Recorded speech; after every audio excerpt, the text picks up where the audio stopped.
Good evening, distinguished guests, friends, ladies and gentlemen, and greeting from Washington, D.C.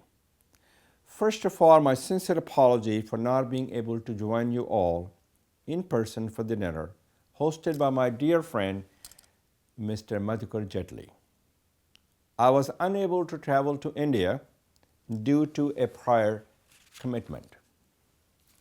I want to thank Mr. Jetli for inviting me to speak to this distinguished gathering of people who come from Uttar Pradesh, which includes several of my fellow UP Ratna Award honorees.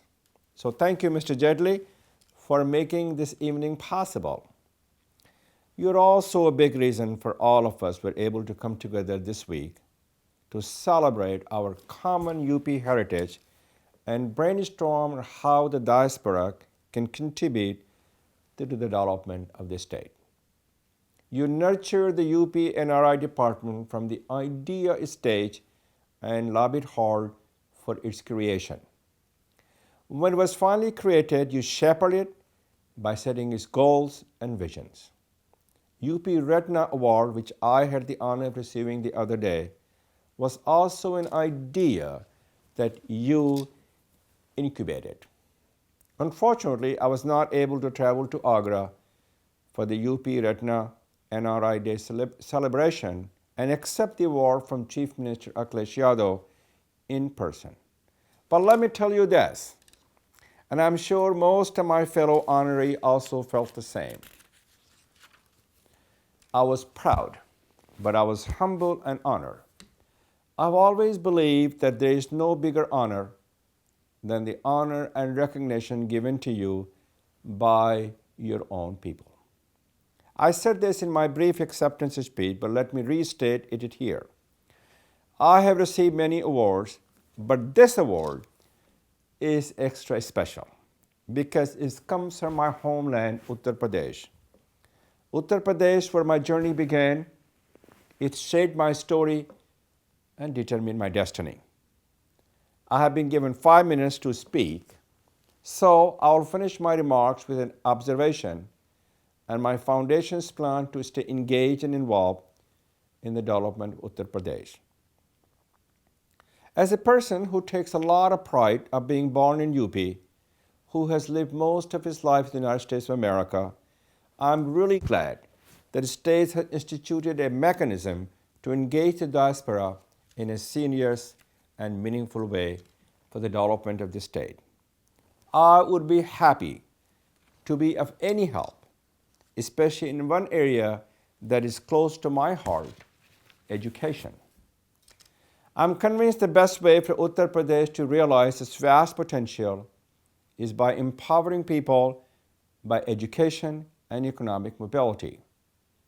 Education empowers the mind, uplifts the soul. It is the gift that keeps on giving. It is a powerful equalizer opening doors to opportunity.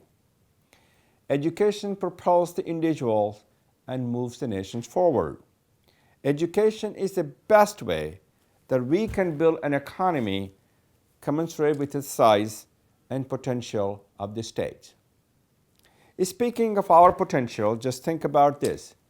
If UP was a nation, we would be the 5th largest nation in the world. However, UP's GDP is just $130 billion.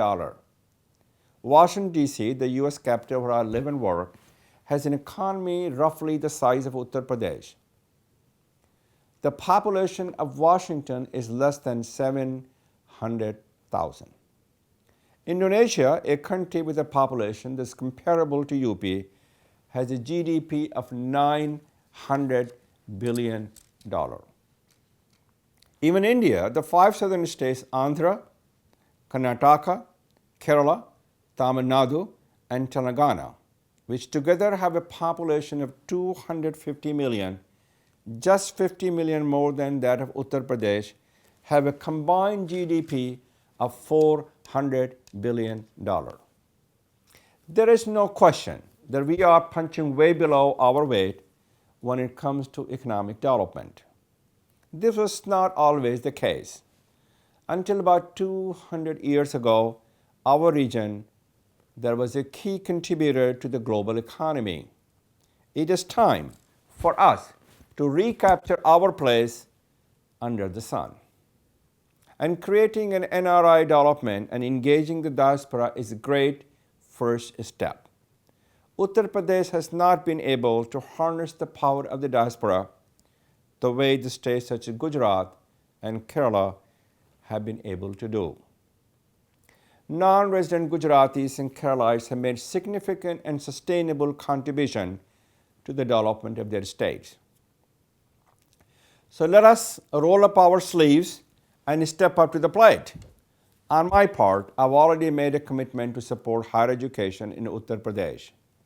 As a part of that, my foundation is contributing $2 million to Aligarh Muslim University for building a new school of management known as Frank and Debbie Islam School of Management with an emphasis on entrepreneurship and innovation. My wife Debbie and I see our contribution as an investment that will yield exponential returns on the future for thousands of people from Uttar Pradesh. I've also pledged to provide considerable financial support to develop a technical training school for women in Azamgarh so that they can be empowered through higher education.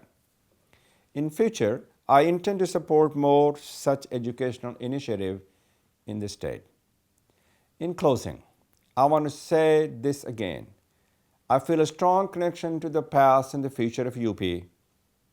Because of this, I have a sense of cautious optimism that all of us who are linked by common goals and common cause and common commitment and bonded by our shared history, shared heritage, and shared background can make a positive and meaningful difference by working together. So once again, I want to thank Mr. Jaitley for his leadership and service to Uttar Pradesh and India. Mr. Jaitley, you inspire all of us to do well, but to do good. I truly hope your vision for the UP NRI department will be realized. Let us commit ourselves to do everything in our power to work for the development of the state. The need is great, the stage is ours, and the time is now. All of us should be reminded and guided by the words of President John F. Kennedy, who said, "To whom much is given, much is expected."